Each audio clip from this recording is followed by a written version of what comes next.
Ok, então vamos fazer, hoje, né, vamos falar sobre correlação, que é essa parte do capítulo 6. E para começar, ele dá esse exemplo, né, pensando o que é, o que é correlação. Então ele fala que ganhou uma guitarra, um violão, aliás, e se ele treinar muito, o desempenho dele deve melhorar, né, acho que é isso, ele vai cometer menos erros. Então, pode existir uma relação entre duas variáveis, né? Se uma aumenta, a outra pode aumentar também. Ou ele dá outro exemplo. Ele pode treinar muito, mas o desempenho dele permanece igual, não muda nada. Nesse caso, não existe nenhuma. As duas variáveis não se comportam igual. Ou uma terceira possibilidade, se ele treina muito, mas o desempenho dele vai piorar, tá? Então pode existir uma relação inversa, quanto um melhora, outro piora, tá? Acho que isso é importante a gente entender o que é, né, correlação. Agora, no fim, eu acho que no fim desse capítulo, eu vou parar de mexer aqui, ele fala que alguns cuidados, né? Correlação, ela é frequentemente usada de maneira errada. Então, a correlação não significa que uma variável causa a outra. Então, alguns exemplos mais famosos, assim, parece que durante uma crise econômica na Inglaterra, nos anos 50, aumentou o consumo de bananas. Então, algum estudo fez estudo de correlação e viu que, ao passo que aumentava a pobreza das pessoas, aumentava o consumo de bananas. Então, a conclusão foi, então, pobreza, né, leva ao aumento no consumo de bananas. Ou algo parecido eu vi na Argentina, quando tinha aquele panelaço, né? Parece que aumentou o consumo de cosméticos. Então alguém concluiu, então pessoas estão ficando mais pobres, mas para lidar melhor com a pobreza, as mulheres estão se maquiando mais. Tá, então isso é um erro que a gente não pode cometer. Oi? Oi?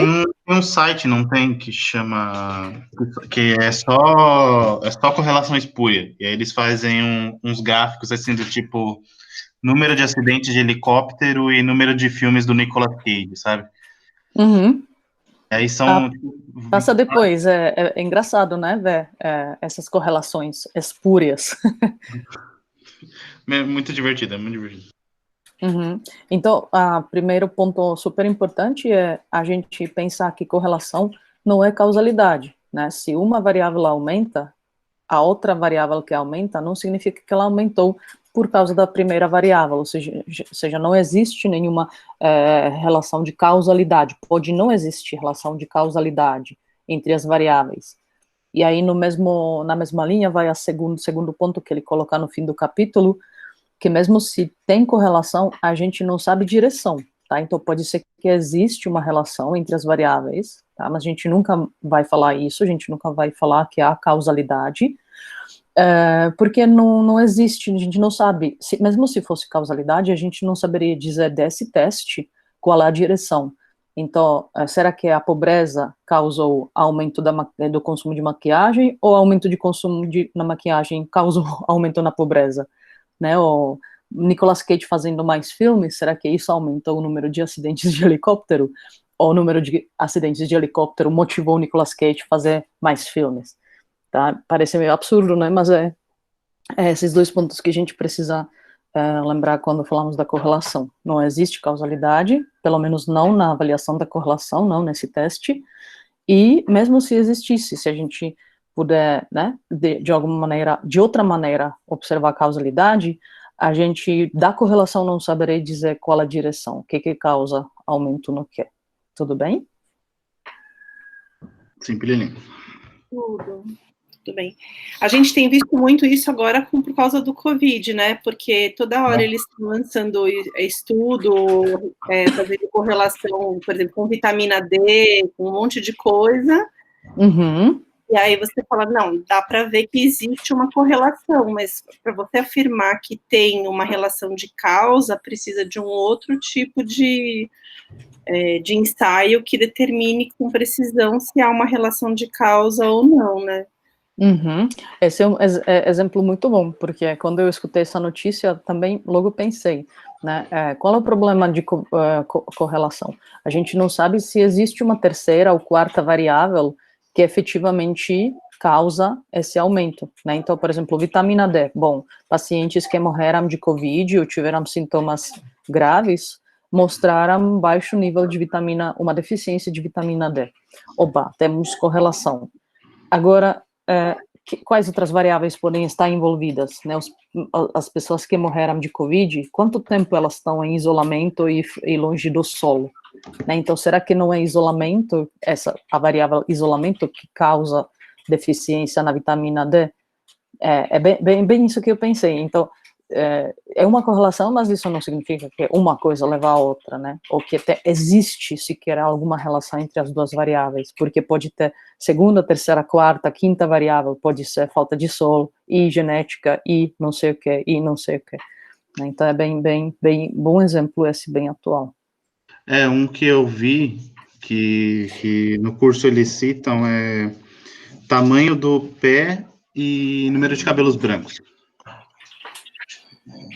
Aí Tamanho do pé?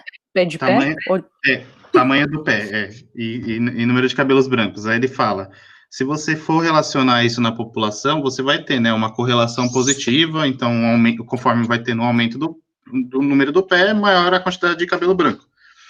Uhum. Mas que, na realidade, o fator que está causando essas duas variáveis a serem correlacionadas positivamente, na realidade, é a idade que está sendo representada pelo número de cabelos brancos de forma errada.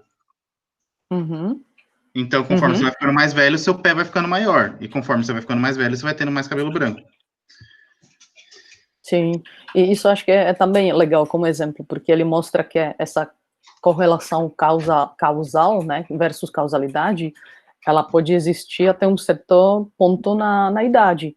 Então, claro, se você tem pé pequeno e poucos cabelos, provavelmente você é criança, né, e aí e isso vai se manter, essa correlação e causalidade até seus 20.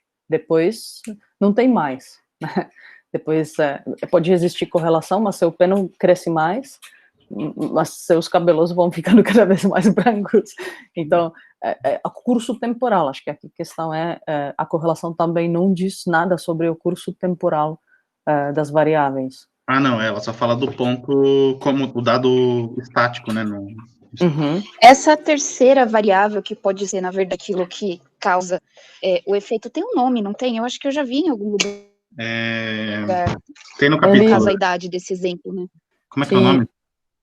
No capítulo, em inglês, eu não achei isso em português. Tertium quid. Tertium quid. É isso aqui, né, que ele fala. Mas eu não sei em português. Eu conheci como isso, third variable problem, né? Se alguém souber em português, é legal saber. Não sei. É diferente. Uhum. Tá, então vamos falar do outro lado. Então, em quais casos é bom, quais situações é bom usar a correlação? Bom. Para que a gente usa a correlação? Se existem tantos problemas, né? A gente falou, isso não pode, isso não... Mas é um teste muito usado, né? Super usado e super importante. Mas então, em quais situações? Deem algum exemplo de estudo de variáveis que vocês usariam. Aqui ele dá esse exemplo, ele usa um exemplo que é o seguinte, né? Ele avalia número de anúncios que as pessoas assistem, por exemplo, de salgadinho, e depois número de compras de salgadinhos que eles fazem. Tá? Então, eles querem ver se existe uma correlação entre quantidade de anúncio que você vê para esse produto e seu comportamento de compra desse produto. Ok? Será que isso é um bom exemplo de uso de correlação? Acho que sim. Depende, de novo, pode ser sim, mas depende como esse estudo é feito, se você consegue controlar outras variáveis, como fome, como seus hábitos alimentares, né? Então, se você tem um controle de variáveis latentes que podem estar presentes e influenciar a compra muito mais do que só anúncio. Em estudo de intervenção, por exemplo, se você, por exemplo, como esse que a gente faz no Odilo, né, que você tem ali, você tem um grupo de crianças, né, que você faz os testes antes e depois você aplica faz o treinamento com as crianças e depois refaz os testes, né? É claro que tem outras variáveis, porque tem o próprio desenvolvimento da criança e isso vai levar a uma mudança nos resultados dos testes natural, mas você pode comparar com outro grupo que não faz a intervenção e aí fazer a correlação com o grupo que teve a intervenção e o grupo que não teve, e fazer a correlação da intervenção com os resultados nos testes, antes e depois, né? Sim, você pode fazer isso. Então, você aplica testes cognitivos para ver funções cognitivas que você acha estão relacionadas com aquele comportamento que você quer treinar. Então, você vai treinar, por exemplo, a caligrafia, né, a escrita. Então, o que você vai avaliar antes? Provavelmente destreza motora, você pode avaliar a atenção, você pode avaliar a própria escrita, né? Como você fez, você pode mensurar os traços, você pode avaliar a inteligência, você pode avaliar habilidades que talvez não estejam tão diretamente relacionadas.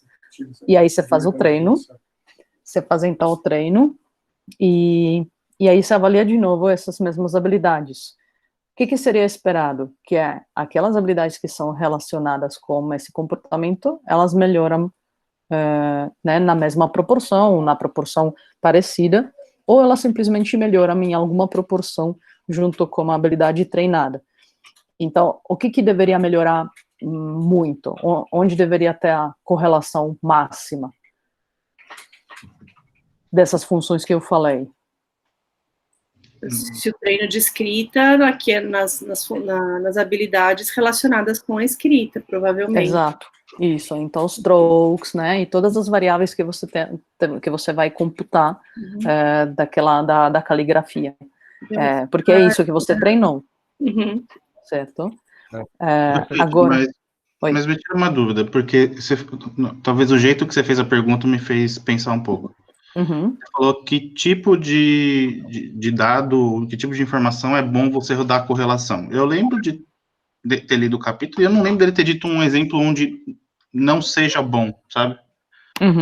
Você que tem que decidir. Então, por exemplo, eu sempre devo rodar a variável em duas variáveis, certo? Então, ver o que se correlaciona com o que.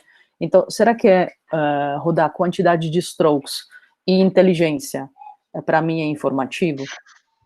Provavelmente não. Será que rodar destreza motora e quantidade de strokes para mim é informativo? Sim. Então, vamos pensar, eu posso treinar essa caligrafia simplesmente com tarefas de destreza motora. Então, eu vou falar para as crianças colocarem as contas no barbante, vou ensinar elas a costurar, sabe? Tarefas, assim, lúdicas, mas que não são de escrita. E aí, depois, eu vou avaliar a escrita. Então, eu não treinei a escrita em si, mas eu acho que essas atividades, né, de destreza motora, elas podem influenciar a escrita. Então, a minha correlação perfeita, né, o que é esperado, que ambas melhoram. Agora, eu posso treinar a escrita em si. Então, eu posso treinar os strokes, eu posso treinar formas, eu posso treinar como criança segurar lápis, tá? Então, eu posso correlacionar, por exemplo, duas variáveis desse treino. E aí, o que eu esperaria? Que a correlação fosse talvez melhor do que se eu treinar uma habilidade que precisa de transfer. Tá. Não sei se ficou claro. Tá? Sim. Então, a gente escolhe as variáveis que queremos correlacionar. Mas sempre isso deve ser baseado em alguma hipótese prévia, sabe, para não ter correlações espúrias. Porque qual é o perigo? Que é o perigo de data digging, né?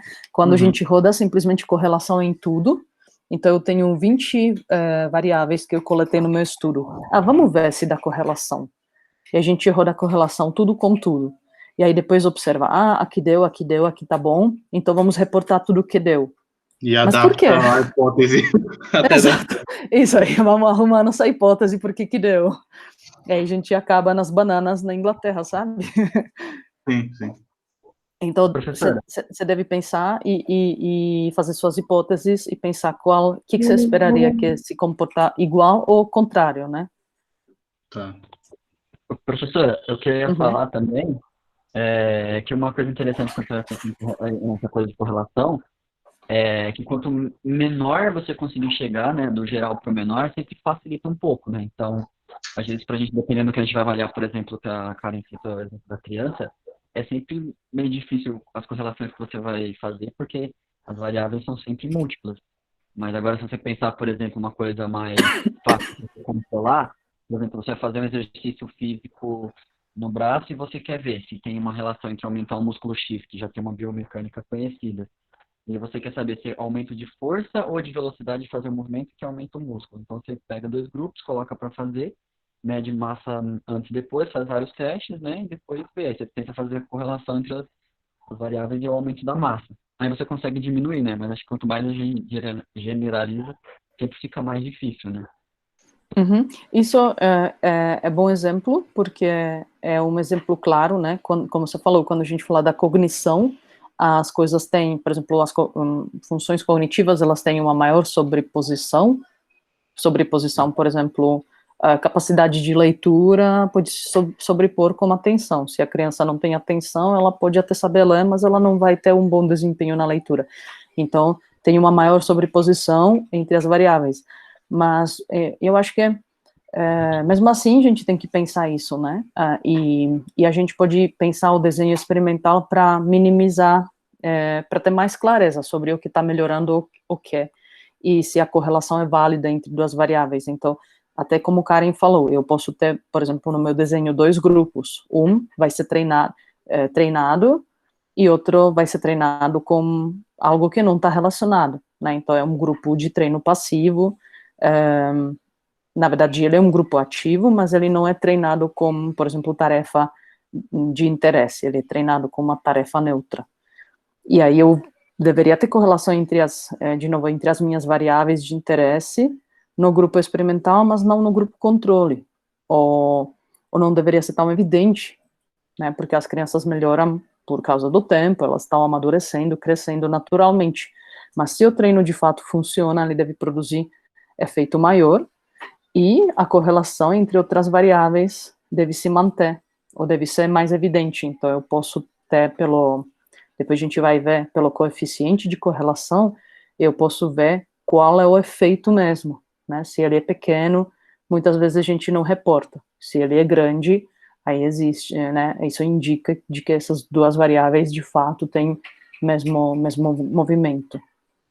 Tudo bem? Sim, tudo bem. Joia. Então, vamos ver como que a correlação é computada.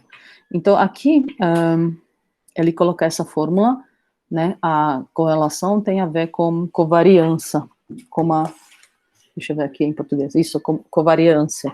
Então, covariância nada mais é do que a média de um determinado sujeito, desvio da média de cada sujeito, ele se comporta em maneira similar. Então, aqui temos os sujeitos, vocês estão vendo esse quadradinho? Sim. Tá, temos 5 sujeitos, e a pontuação de cada um para número de anúncios que ele assistiu e número de pacotes que ele comprou. E aí temos aqui a média para cada uma dessas variáveis, e temos aqui o S é a variância, tá? Então, aqui essa fórmula nada mais é do que... Desvio padrão? Esse é o desvio padrão, é? É o desvio. Esse é o desvio? Deixa... Não entendi que é se eu desvio padrão. Eu desvio padrão das medidas. Eu acho que Média ainda... desvio padrão, não é isso? A variância é S ao quadrado, o desvio padrão é só o S.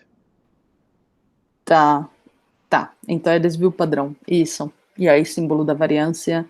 É que desvio padrão geralmente tem outra sigla. Isso, mas tá aqui, ó. Vocês têm razão, o S é desvio padrão. Tá, então, o que a gente faz para calcular a variância? Pega-se o médio do grupo, e dessa média do grupo, tira-se a média de cada indivíduo, e é dividido pelo número de tentativas menos 1. Tudo bem? E aí tudo isso ainda para se tirar a diferença de valores negativos positivos é elevado ao quadrado. Agora, se vocês querem me corrigir, tá? Eu não sei se estou falando essas coisas de matemática corretamente, então se alguém quer traduzir em um português correto, fiquem à vontade. Não, tá certo. Então, vamos de novo, é uma soma de todos os casos onde a gente pega a média do indivíduo e subtrai da média do grupo. Exato. E... Tudo isso é elevado ao quadrado e somado de todos os sujeitos ou tentativas, ou, bom, do número de amostras. Isso, e é subtraído pelo número de amostras menos 1. Isso. Tá bom. Então, temos variância, tá? Isso é variância. Esse gráfico aqui é muito bom, porque aqui temos, então, os valores, né, de variância. Okay? Deixa eu relembrar. Esse eu acho que é o de Pearson, é Pearson. Isso. Mas aqui mostra, né, qual é o, então, desse desvio de cada uma de cada sujeito, da média dos pacotes comprados e da média dos anúncios assistidos. Tá? Então, seria essa representação gráfica do desvio de cada sujeito para cima da média ou para baixo da média do grupo. Tá, então tendo até aqui tudo bem, né?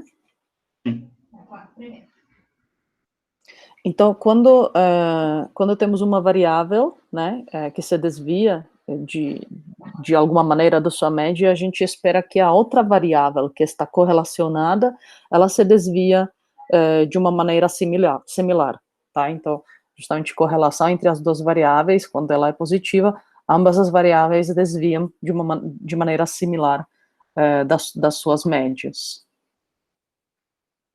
Ok. Acho que aqui não. Mas tem um trecho que ele fala, que eu até marquei, né, que eu falei, eita, eu nunca tinha parado para pensar nisso. Que ele falou assim, o problema da covariância é que ela é medida, ela mede o relacionamento entre as variáveis, e isso é extremamente dependente da escala em que você está medindo isso. Isso, vamos chegar nisso, Bruce, só um minutinho. Tá? Já vamos chegar. Então, aqui é só para finalizar, aqui é a fórmula, justamente quando a gente compara as duas variáveis, né, que é também chamado de desvio de produtos cruzados. É a mesma fórmula como antes, só que temos aqui acréscimo da segunda variável, que é esse yi menos yi, como você fala isso? Y barra, ou... Eu conheço como o valor médio do y, né? Como? É o valor médio, né? É a média de y. Tá, então, yi menos a média do y. É o valor individual do i, né? Menos a média. Né? É isso.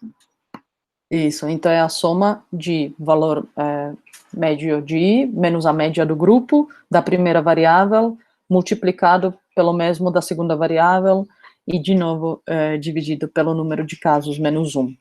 Tá? Então, aí isso é a covariância das duas variáveis. E aí chegamos no que o Bruce falou, né? Quando a gente faz isso, a gente pode ver se as duas são correlacionadas, se existe uma covariância, mas elas são sensíveis à escala da qual elas dependem, né? Então, se eu faço mensuração, por exemplo, em quilômetros, é diferente se eu faço mensuração em inches, como ele fala aqui, né? Então, ou precisamos ter duas variáveis da mesma escala, da mesma medida, ou aí que entra a questão, tem um tratamento para sair para fugir desse problema, tá? Então, o que se faz é que essas variáveis, elas passam pelo processo de padronização, peraí, deixa eu ver como que falar. Tem Isso. standardização também em português, mas não sei se fica tão bom. Acho que eles falam lá no livro português, eles falam de covariância padronizada. Então, passa pelo processo de padronização por meio de desvio padrão. Ok? Então, o que é esse processo de padronização? Na verdade, pega seu desvio padrão, de uma maneira, ele coloca a fórmula, né, também, aqui. Tá? Que é a mesma, o que a gente viu anteriormente, mas tem esse x e esse y, que é o desvio padrão do x, multiplicado pelo desvio padrão do y, e, então, esse valor que a gente obteve, né, lá em cima, ele é dividido por esses desvios, né, desvio padrão, tá? Então, ele é multiplicado, desculpa, ele é multiplicado, que seria isso aqui, né? Os dois desvios padrões, que é 1.67 e 2.92, rapidinho, vamos só olhar aqui nessa tabela. Isso, tá? Então, esses dois valores, eles são multiplicados. Onde eu estava? Aqui.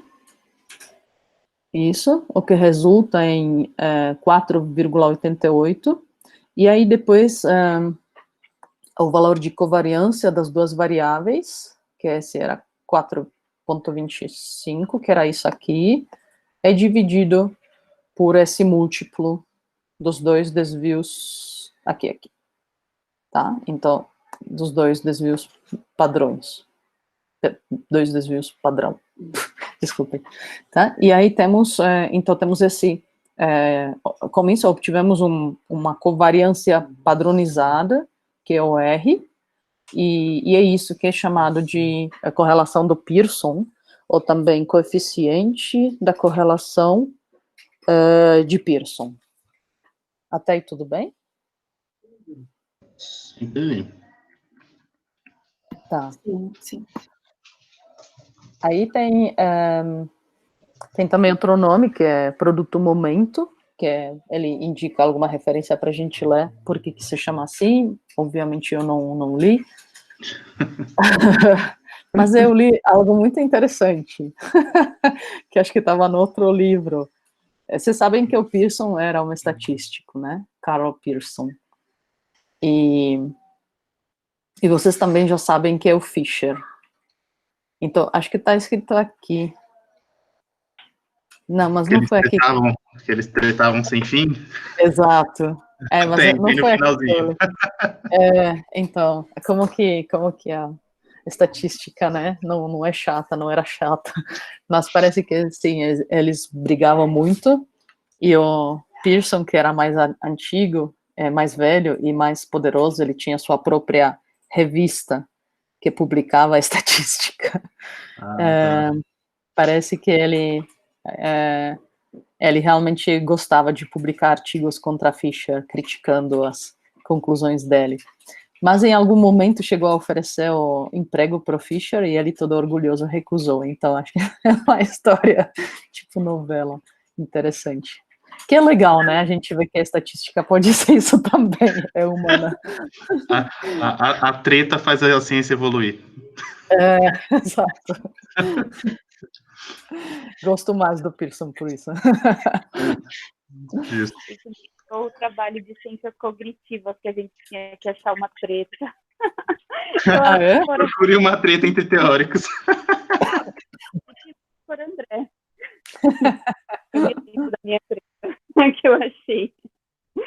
Pronto, se alguém quiser, se alguém tiver essa tarefa, procurem Fisher, parece que ele brigou com todo mundo. Tem uns 3, 4 já, que eu já ouvi falar. Ah, é? Uhum. Muito bom. Então, a gente chegou no valor R, né, que é o coeficiente de correlação. Você ia falar, Bruce? Não, é porque eu tô encucado com aquela coisa da unidade, porque se a unidade que você mediu foi manipulada antes, toda a cadeia que vem para frente muda drasticamente, que é aquilo que ele falou do quilômetro e da milha, por exemplo.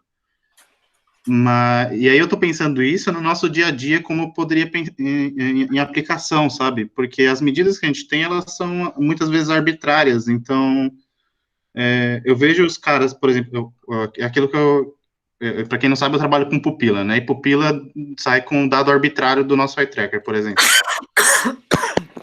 E aí eu me pego pensando, os caras que ficam convertendo essa unidade em outros valores, e se eles na realidade não estavam tentando camuflar uma correlação que não existia, entendeu? Acho que isso é possível. Mas, enfim, eu não sei te responder. Eu acho que isso é possível, mas se você, por exemplo, usa esse procedimento que é do Pearson, então, sabe, você sabe o que entrou, você sabe como é corrigido, e acho que se diminui essa possibilidade. Agora, se depois ou antes tem um monte de correções, né, então, transforma em valor T, transforma em valor Z, transforma em não sei o que, aí acho que é de se suspeitar mesmo. Que é uma versão do p-hacking para correlação, né? Aí a gente teria que perguntar a alguém mais experiente, sabe, o quanto isso é manipulável. Eu sei que João Sato gosta muito da correlação, e ele fala que é uma variável, é uma análise limpa, sabe, Tá. que você consegue manipular muito mais dados, por exemplo, num GLM, do que numa correlação. Sim. Sabe? Eu fiquei pensando nisso também, mas uma coisa que eu fiquei pensando é assim, que, por exemplo, digamos que eu estou usando o valor em metro em cima, né, nessa mesma fórmula que está aí na tela, então, né, agora, quando eu desvio, eu divido pelo desvio padrão, eu estou dividindo pelo valor que é em metros também. Então, por isso, você limpa digamos assim, a diferença, né, entre as duas escalas. Você exclui o valor, digamos assim,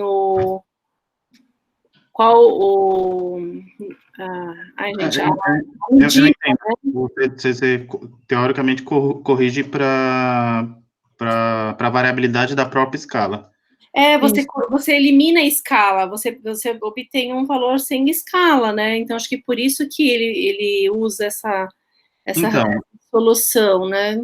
Isso. Então, mas por isso que eu fiquei preocupado, porque assim, eu entendo que vai ser corrigido para a escala que o dado tá, mas ao mesmo tempo, esse fator que eu estou obtendo, ele é muito sensível a quanto aquele dado está mais perto ou mais longe do centro. E isso eu posso manipular justamente com a escala. Então, é muito diferente eu calcular o desvio padrão de uma unidade de milhar de uma unidade de dezena de milhar. Então, eu entendo que é diferente.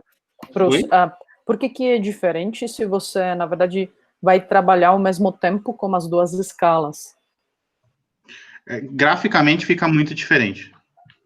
Então, eu sei, mas acho que Karen quis falar que essa diferença ela está entrando na sua equação quando você adiciona o desvio padrão. Sim, como uma forma de correção.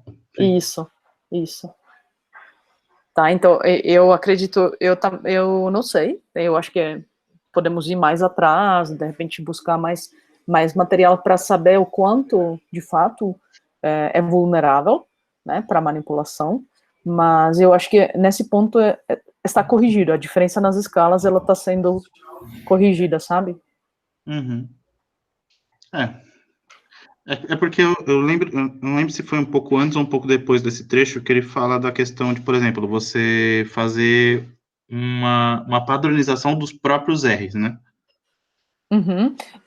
Esse não entendi muito bem, se você quiser ajudar, Bom, vamos chegar nisso. Vamos só fechar esse parágrafo último, né, que fala sobre o resultado. Então, o valor de R, ele vai ser um valor entre -1 mais 1.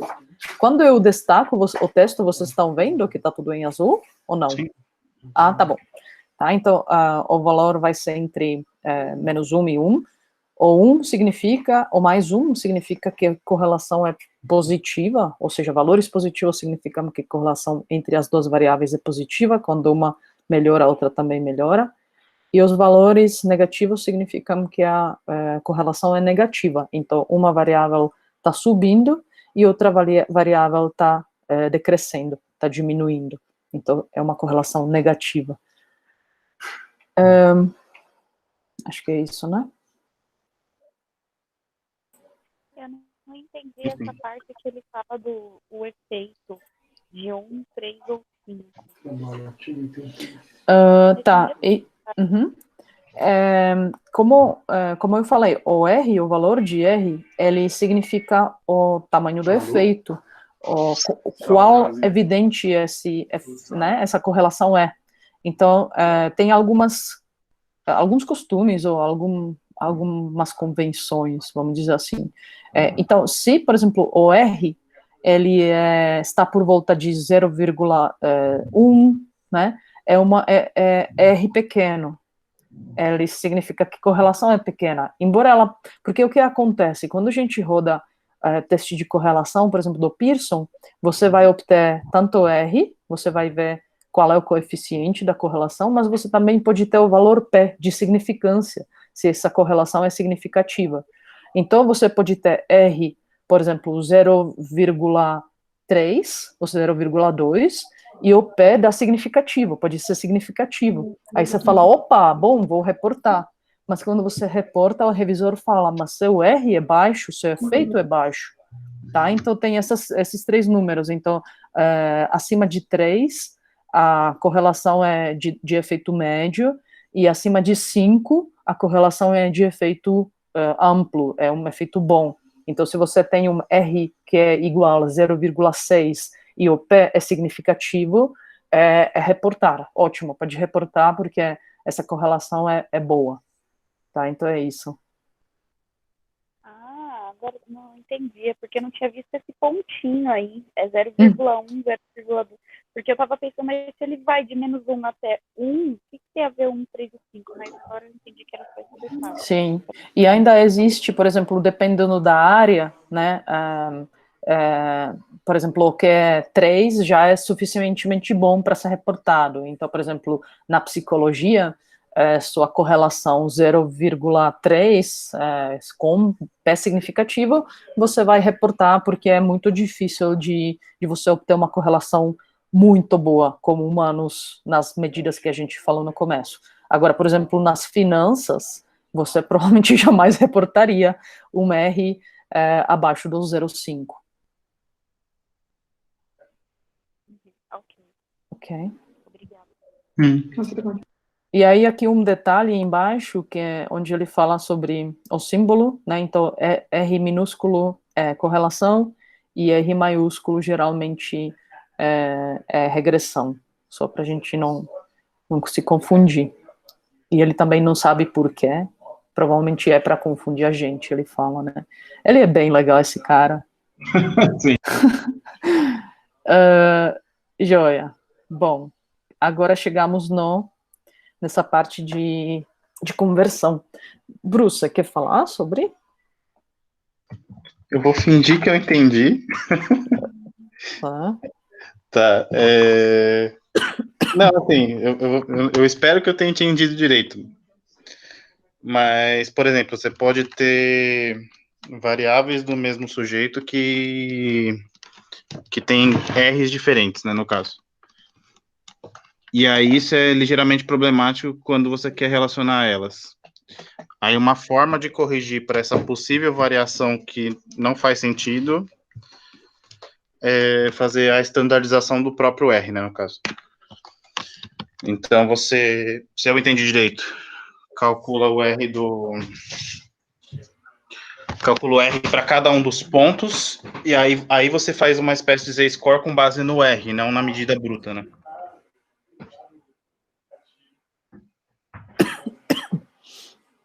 Deu para entender? Pessoal?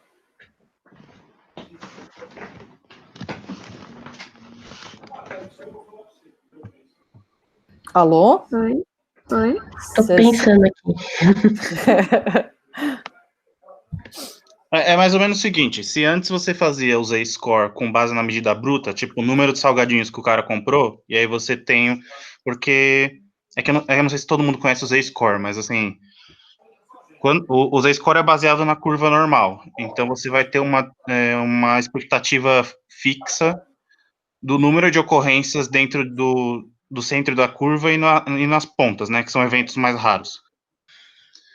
A ideia é que se eu tenho uma padronização do valor bruto, e esse valor bruto já é relativamente variável, eu talvez não possa confiar nele por si só. Então, o que eu faço? Eu calculo o R desses valores, e aí eu torno essa medida que antes não era tão confiável em um fator confiável, e para que eu tenha uma escala trabalhável, eu transformo esse R em padronização de Z. Porque o R por si só não vai me dizer quão frequente tal medida é ou não. Bruce, deixa, não sei se vou te ajudar, mas vou tentar. Acho que é o que eu já comecei a falar. Então, a gente faz a correlação e obtém valor R.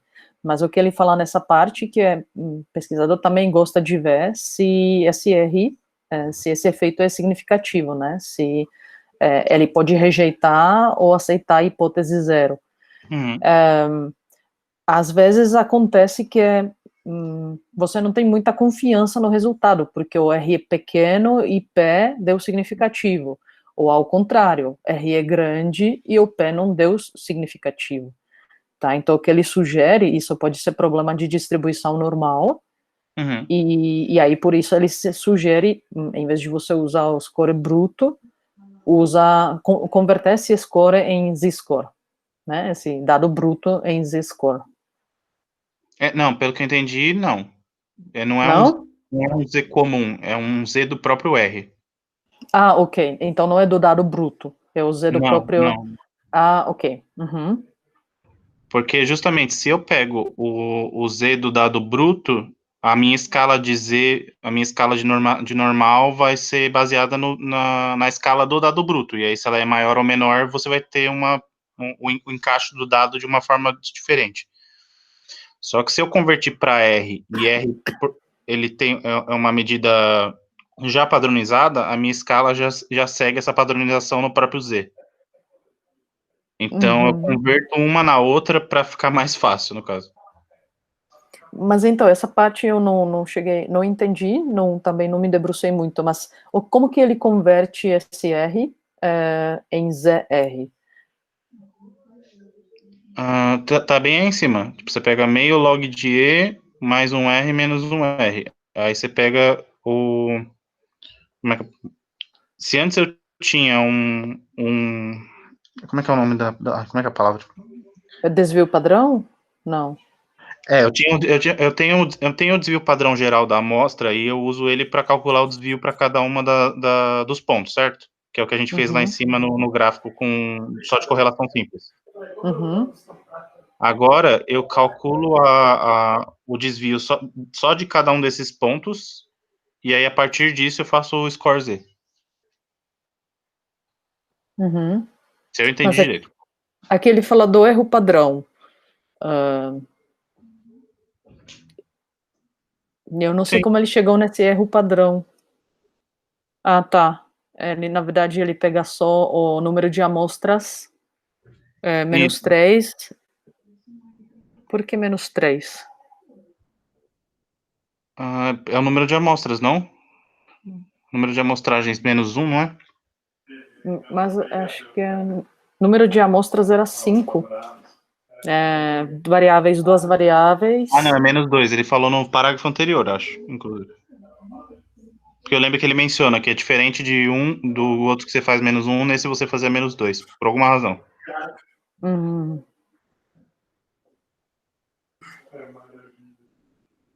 Tá. Eu ainda tenho dúvidas, gente, aqui.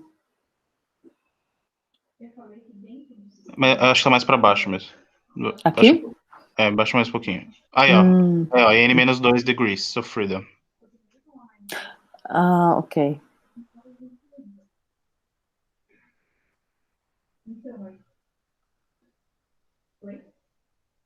Mas é um negócio, assim, um pouco mais complicado mesmo. Uhum. Tá bom.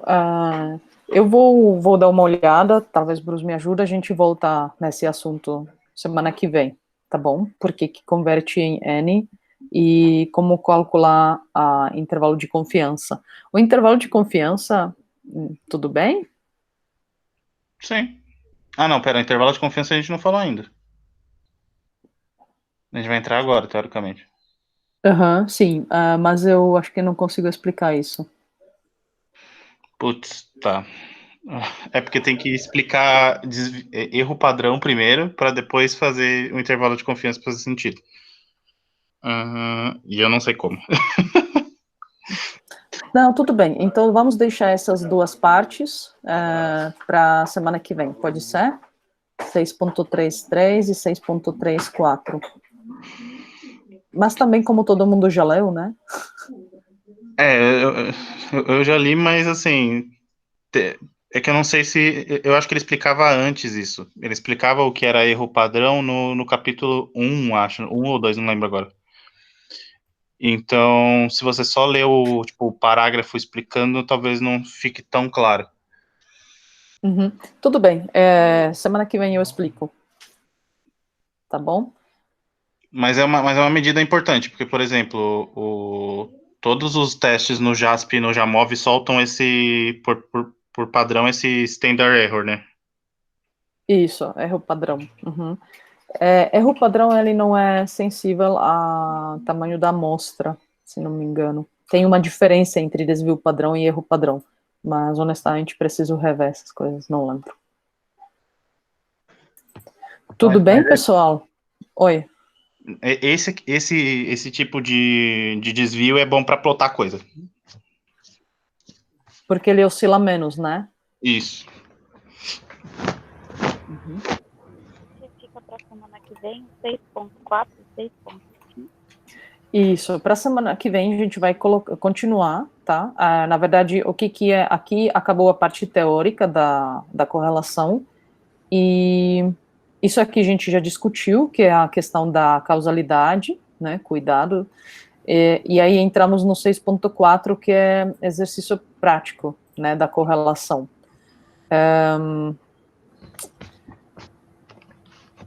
Vamos até onde? 6. Eu não sei até qual 6 ponto quanto que ele tem, eu não lembro agora. Aqui ainda é exercício. Acho que a gente poderia ir até o final dessa prática. Pode ser, porque é só rodar código, né? Aqui é o Pearson. Pearson. Sim. Eu acho que é tudo prática agora. Aqui é a correlação dos Spearman. Eu acho que aí já era bom dar uma parada, então. Joia. Tá, então vamos até 6.5.5. Não, 5.4. Ah, tá bom, isso. Agora deixa eu ver quanto tem aqui. Deixa eu ver.